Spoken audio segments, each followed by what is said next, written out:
తొర్రూరులో జరుగుతున్న రైతు ధర్నాలో మాజీ మంత్రి హరీష్ రావు మాట్లాడుతున్నారు. ఇప్పుడు లైవ్ చూద్దాం. కౌలు రైతులకు ఎకరానికి 15,000 రూపాయలు ఇస్తా, వచ్చినాయే 15,000. మూడవది, భూమి లేని ఉపాధి హామీ కూలీలకు ఏడాదికి 12,000 ఇస్తా, వచ్చింది ఎవరికన్నా? నాలుగవది, మూతబడిన చక్కెర కర్మాగారం పసుపు బోర్డు తెరిపిస్తా, తెలిసినారే? రైతు కూలీలు, భూమి లేని రైతులకు వాళ్ళకు కూడా రైతు బీమా లెక్క 5 లక్షల బీమా చేస్తా అన్నాడు, అయిందా? ఉపాధి హామీని వ్యవసాయానికి అనుసంధానం చేస్తా అన్నాడు, అయినాదే? పోడు భూములు, అసైన్డ్ భూములకు పట్టా భూములతో సమానంగా యాజమాన్య హక్కులు ఇస్తా అన్నాడు, అయినా? వచ్చినాయా పట్టాలు? అంటే ఇట్లా చెప్పుకుంటూ పోతే ఒక్కటి కూడా కాలేయింది, అయిందా? మరి రాహుల్ గాంధీ అంటేనా ఈ రేవంత్ రెడ్డికి 2 మొట్టికాయలు వేసి అడగాలనా వద్దా? ఇప్పుడు నువ్వు మళ్ళోసారి రాహుల్ గాంధీ వచ్చి చెప్తాడు, నమ్ముతాడా? పాలకుర్తిలా ఇంకెవడన్నా నమ్ముతాడా? రాహుల్ గాంధీ ఇజ్జత్ ప్రచార మొత్తం ఖలాస్.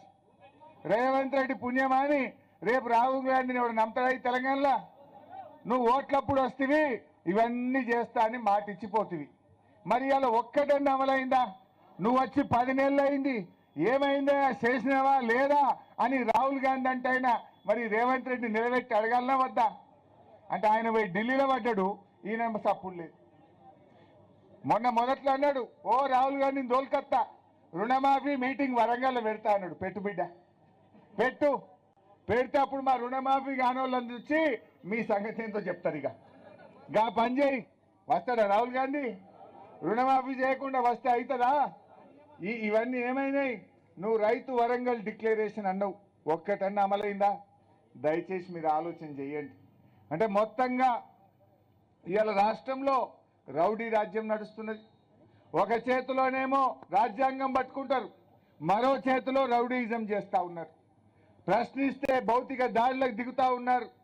ఇవాళ హైదరాబాద్లో హైడ్రా పెట్టి అక్కడ మొత్తం ఇండ్లు గులగొట్టే కార్యక్రమం చేస్తున్నారు. ఇవాళ ఇండ్లు గులగొట్టే హక్కు నీకు ఎవరిచ్చిండ్రు? నువ్వు మూసీలో కావాలంటే గోదావరి నీళ్లు పోయి, గోదావరి నీళ్లు తెచ్చి మూసీని శుభ్రం చేయి. మూసీలకు పోయే మురికి నీరుకు ఎస్టీపీలు పెట్టి ఆ మురికి నీరు మూసీలో కలవకుండా చేయి. కానీ ఆ మూసీని ఆనుకోనున్న పేదల ఇండ్లు కూలగొడితే బీఆర్ఎస్ పార్టీ చూస్తూ ఊరుకోదని చెప్పి కూడా నేను హెచ్చరిస్తా ఉన్నా. దయచేసి రైతు సోదరులు ఇంకో విషయం ఆలోచన చేయండి. ఇంకొక వారం 10 రోజులు అయితే కోతకు వస్తున్నాయి పొలాలు. నేను రాంగా చూసిన, ఆల్రెడీ మంచి బ్రహ్మాండంగా పొట్టకొచ్చి ఉన్నాయి పొలాలు. 10 రోజులు అయితే ఇడిచిపెడతారు, ఇక కోతలకు షురువు అవుతాయి. మరి ఇంకెప్పుడు ఇస్తాడే రైతు బంధు? ఎప్పుడు ఇస్తాడు? ఏం చెప్పిండ్రు? మేము 7,500 ఇస్తా అన్నాడు. కమిటీ వేసిండు, జిల్లాలు తిరిగిండ్రు, అసెంబ్లీలో మాట్లాడుతా అన్నాడు, ముఖం చాటేసిండు, అసెంబ్లీలో మాట్లాడలే.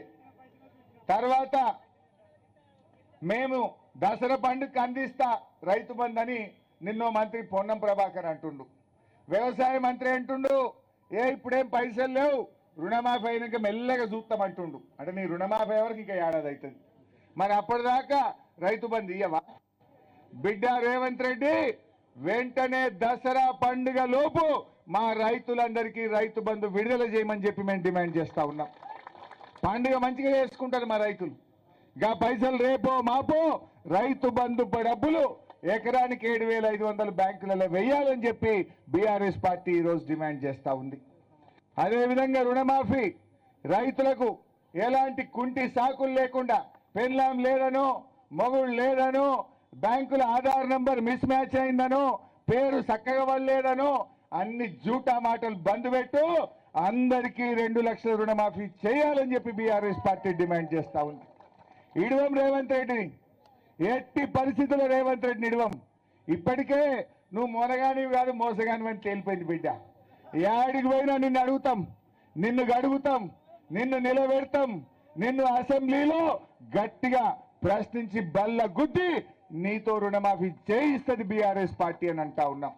నువ్వు ఏ ముఖం పెట్టుకొని ఊర్లలోకి పోతావు? రైతులకు రుణమాఫీ ఎగబెట్టినా అని పోతావా? రైతు బంధు ఇయ్యలేదని పోతావా? అన్ని పంటలకు బోనస్ అని మోసం చేసినా అని పోతావా? ఎవరిని ఉద్ధరించినవు? నీ 6 గ్యారంటీల్లో ఏ ఒక్కటన్నా అమలైందా అని నేను అడుగుతా ఉన్నా. ఒక్క బస్సు తప్ప అంత తుస్సే, అంత తుస్సే. ఆ బస్సులు కూడా సగం బంద్ పెట్టిండు, ఆ బస్సులు కూడా సగం బంద్ పెట్టిండు. ఇది వరకు 4 ట్రిప్పులు వస్తే ఇప్పుడు 2 ట్రిప్పులు వస్తుంది, 2 ట్రిప్పులు వస్తుంది. అవి ఆడోళ్ళు నిలబట్టి ఆపకుండా దూరం పోయి ఆపుతున్నట, వాడు దూరం పోయి ఆపుతున్నట. ఆయనతో బస్సు ఆగకుండా అయిపోయింది. బట్ ఏది ఏమైనా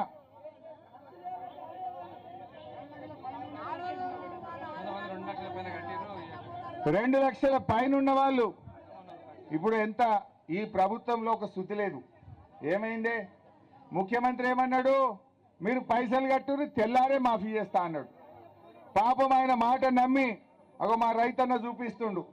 3 రూపాయల మిత్తికి తెచ్చి 3 రూపాయల మిత్తికి తెచ్చి 2 లక్షల మీద ఉన్న అప్పు కట్టేసిండ్రు. మరి రుణమాఫీ అయితే కాలే. అంటే దీంతో ఏమైంది? కొత్త అప్పు అయింది, రుణమాఫీ కాలే. ఇగో ఈ రైతు, ఓ రేవంత్ రెడ్డి నీ కళ్ళుంటే చూడు, ఇగో పాలకుర్తిలో మా రైతు 2 లక్షల మీద రుణమాఫీ చేసిండు. నువ్వే చెప్పినావు కదా, 2 లక్షల మీద ఉంటే కట్టండి, తెల్లారి వరకు మాఫీ చేస్తా అన్నావు కదా. మా వాళ్ళు కట్టి నెల అయింది, ఇంకెప్పుడు చేస్తావు? చెయ్యి.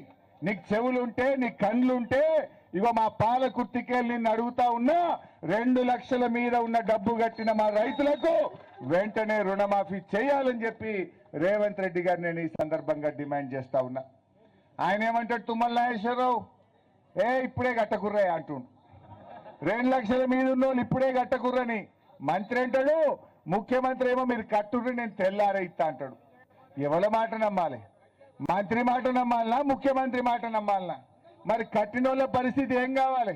ఇప్పుడు ఆయన 30 పైసల వాళ్ళకు కూడా మోసమే. ఆయన 30 పైసల వాళ్ళకు మిత్తి కట్టించిండు రేవంత్ రెడ్డి. మనమే మిత్తి కట్టినాం. డిసెంబర్ 9కి చేస్తా అన్నాడు, 15 ఆగస్టుకి చేసిండు. ఈ 6 నెలల 7 నెలల మిత్తి ఇలా రైతుల మీద పడ్డది. 1 రూపాయి లేకుండా మాఫీ చేస్తా అన్నావు, కానీ రైతుల మీద ఇలా మిత్తి అయి రైతుల మీద భారం పడ్డది. ఇప్పుడు 2 లక్షల మీద వాళ్ళ పరిస్థితి ఏంది? ఇప్పుడు బయట అప్పు తెచ్చి కట్టి రోజు రోజు కాడ మిత్తి పెరగబట్టే, బ్యాంకు వాడేమో మళ్ళా కొత్త క్రాప్ లోన్ ఇయ్యడాయే, రైతు బంధు వడదాయే. నువ్వు మాఫీ చేయకపోతే ఈ రైతుల పరిస్థితి ఏం కావాలి? పాపం మొన్న డోర్నకల్ మండలం, ఏం తండా ఉండే అమ్మా, డోర్నకల్ మండలం ధరావత్ తండాలో 2 లక్షల రుణమాఫీ కాలేదని రవి అనే ఒక రైతు ఆత్మహత్య చేసుకున్నాడు. మొన్న మా దగ్గర దుబ్బాక మండలం చిట్టాపూర్ గ్రామానికి చెందినటువంటి ఒక రైతు సురేందర్ రెడ్డి గారు ఆత్మహత్య చేసుకున్నాడు. సురేందర్ రెడ్డి ఎందుకు చేసుకున్నాడు? రేషన్ కార్డులో తల్లికి అప్పున్నది, నాకు అప్పున్నది, ఆ ఇద్దరిది కలిపితే 2 లక్షలు దాటింది. ఆ మీది పైసలు కట్టమంటే నేనేడ కట్టాలి? అప్పిచ్చేటప్పుడేమో పాస్బుక్ చూసి అప్పిచ్చిండ్రు, మాఫీ చేయమంటే రేషన్ కార్డు పెట్టి మాఫీ అంటున్నారు. ఈ తల్లి బిడ్డల మధ్య పంచాయతీ పెడితే పాపం సురేందర్ రెడ్డి అనే ఒక రైతు ఆత్మహత్య చేసుకున్నాడు. రైతులు చనిపోయినా ఈ రేవంత్ రెడ్డికి కనికరం లేదా? రైతు బంధు రాక 2 లక్షల మీద మిత్తిలకు తెచ్చి అప్పులు కట్టి, బోనస్ లేక, ఒకవైపు అకాల వర్షాలు పడి పంటలు లక్షల ఎకరాల్లో పంటలు కూడా ఖరాబ్ అయినాయి. రైతులు ఇంత బాధలో ఉంటే ఈ రేవంత్ రెడ్డికి కొద్దిగా కూడా కనికరం లేదా అని అడుగుతా ఉన్నా. ఏమి రాతి గుండెనా అని అడుగుతా ఉన్నా. ఇలా రైతుల బాధలు చూస్తే రాతి గుండెలు కూడా కరుగుతాయి, ఆ రైతులకు సాయం చేస్తాయి. కేసీఆర్ ఉండగా ఆయనది రైతు గుండె, ఈ రేవంత్ రెడ్డిది రాతి గుండె మోపైంది. మీకు ఎందుకు ఈ మాట అంటున్నా అంటే, మనకు కరోనా వచ్చింది 2 సార్లు. 2 సార్లు కరోనా వస్తే ప్రభుత్వానికి ఆదాయం లేదు, కానీ కేసీఆర్ గారు ఆ రోజు అన్నీ ఆపిండు. ఉద్యోగస్తుల జీతాలు ఆపిండు, మంత్రుల జీతాలు ఆపిండు, ఎమ్మెల్యేల జీతాలు ఆపిండు, కానీ రైతులకు మాత్రం టైం మీద రైతు బంధు ఇచ్చిండు కేసీఆర్. 2 సంవత్సరాలు కరోనా వచ్చినా ఎన్నడన్న రైతు బంధు ఆగినారే? మరి ఇప్పుడు ఎందుకు ఆపిండు రేవంత్ రెడ్డి? కేసీఆర్ది రైతు గుండె, రైతు కోసం తన్లాడే నాయకుడు కేసీఆర్. 24 గంటల కరెంట్ ఇచ్చింది కేసీఆర్, చెరువులు బాగా చేసింది కేసీఆర్, రైతు బంధు పెట్టింది కేసీఆర్, రుణమాఫీ చేసింది కేసీఆర్, రైతు బీమా చేసింది కేసీఆర్. కాలువలు తవ్వించి మీకు దేవాదుల నీళ్ళు ఇచ్చింది కేసీఆర్. మంచిగా కేసీఆర్ చేసిండు. కానీ రేవంత్ రెడ్డి వచ్చినాక రైతులకు ఇచ్చిన ఒక్క హామీ నిలబెట్టలే. వడ్లకు బోనస్ అన్నాడు, ఇప్పుడేమో సన్నాలకే బోనస్ అని సన్నాయి నొక్కులు నొక్కలేడా? ఇది జూటా మాటలు కాదా? అన్ని పంటలకు బోనస్ అన్నాడు. కందులకు ఇస్తా, మక్కలకు ఇస్తా, పెసర్లకు ఇస్తా, ఎర్రజొన్నలకు ఇస్తా, వరికి ఇస్తా, పత్తికి ఇస్తా, పసుపుకి ఇస్తా అన్నాడు. కానీ ఇప్పుడేమంటుండు? అన్ని పంటలు మర్చిపోయిండు. ఒక్క వరి అన్నాడు, ఆ వరిలో కూడా సన్నాలకే అంటుండు. సన్నాలకు నువ్వు ఇచ్చేదేంటి? వాస్తవానికి దొడ్డొడ్లు అయితే 30 క్వింటాలు వంటాయి, సన్నదైతే 20 వంటాయి, 10 క్వింటాలు ఆన్నేవా. మరి ఏం లాభమైనట్టు? నువ్వు ఇస్తే అన్ని రకాల వడ్లకి అప్పుడు రైతుకు మేలవుతుంది. అంటే ఇది జూటా మాటలు రేవంత్ రెడ్డి, దగాకోరు, అబద్ధాల కోరు, మోసకారి ఈ రేవంత్ రెడ్డి అని మనకు అర్థమైతలేదా? అందుకే ఏం చేస్తాడు ఇప్పుడు? ప్రజల నుంచి ఏదైనా రాగానే డైవర్షన్, మెల్లగా పోయి 2 గూల కొడతాడు, లేదా ఒకరితో తిట్టిపిస్తాడు. ఇక మనం తిట్టా వాళ్ళు తిట్టా గదే నడవాలి, రైతులని మర్చిపోవాలి. రుణమాఫీ కోసం మనం అడగద్దు, అన్ని డైవర్షన్ పాలిటిక్స్. ఎవరితోనో ఏదో తిట్టించి ఇక మనం వాళ్ళని తిట్టా వాళ్ళు మనం తిట్టా అదే నడవాలి టీవీలో. ఇక రైతు రుణమాఫీ ఎవరు అడగద్దు, ఇక ఎవరు రైతుల గురించి మాట్లాడద్దు, అన్ని డైవర్షన్ పాలిటిక్స్. కానీ మన పని రైతుల పని, మన పని పేదల పని. ప్రతిపక్షంగా ఈ ప్రభుత్వం చేసిన మోసాలను ప్రశ్నించడమే బీఆర్ఎస్ పార్టీ పని. అరే నిరుద్యోగ యువకులకు మీ పిల్లలకు ఏం చెప్పిండు బియ్యా? ఆలోచన చేయండి. నేను వస్తే ఏడాదిలోగా 2 లక్షల ఉద్యోగాలు ఇస్తా అన్నాడు. బిడ్డ 10 నెలలు అయింది, ఎన్ని ఇచ్చినావు నువ్వు? 10 నెలల్లో ఎన్ని ఇచ్చినావు? గదే కేసీఆర్ పరీక్ష పెట్టి కేసీఆర్ నోటిఫికేషన్ ఇచ్చి కేసీఆర్ ఫలితాలు ఇచ్చిన 30,000 తప్ప నువ్వు చెప్పిన 2 లక్షలు ఏడబోయినాయి అని నేను అడుగుతా ఉన్నా. ఏడాదిలో 2 లక్షలు అన్నావు, 10 నెలలు అయిపోయింది, ఇక ఉన్నది 2 నెలలే. 2 నెలల్లో 2 లక్షలు ఇస్తావా? అంటే మన పిల్లల్ని మోసం చేసిండు. పిల్లలు ఏం చేసిండు? మీ దగ్గరికి వచ్చి మీ కాళ్ళు మొక్కి, అయ్యా నాకు నౌకరు వస్తుంది, 2 లక్షల ఉద్యోగాలు వస్తాయి, చెయ్యి గుర్తు కోటేయమని మీ కాళ్ళల్లో మొక్కిండు. మీరు నమ్మిండ్రు పిల్లలకు నౌకరు వస్తుందేమో అని కొంతమంది. కానీ రేవంత్ రెడ్డి పిల్లల్ని మోసం చేసిండు, తల్లుల్ని మోసం చేసిండు, తండ్రుల్ని మోసం చేసిండు, తెలంగాణ ప్రజల్ని మోసం చేసిండు రేవంత్ రెడ్డి. నిరుద్యోగ యువకులను ఇవాళ 2 లక్షల ఉద్యోగాలు అన్నాడు, నెలకు 4,000 నిరుద్యోగ భృతి అన్నాడు. ఆ నిరుద్యోగ యువతను కూడా మోసం చేసిండు, ఉద్యోగస్తుల్ని మోసం చేసిండు. పోనీ ఉద్యోగస్తులకు డిఏలు ఇచ్చిండా? వాళ్ళకు డిఏలు ఇయ్యలే, పిఆర్సీ ముచ్చట్నే లేదు, వాళ్ళ ఎరియర్స్ రావట్లేదు. ఇవాళ నిరుద్యోగులను, ఉద్యోగులను, రైతులను, మహిళలను, అన్ని వర్గాలకు కూడా రేవంత్ రెడ్డి ఈరోజు అన్యాయం చేసిండు. నేను రైతు సోదరులకు మనవి ఒక్కటే, దయచేసి ఎవరు అధైర్యపడకండి, మేమున్నాం.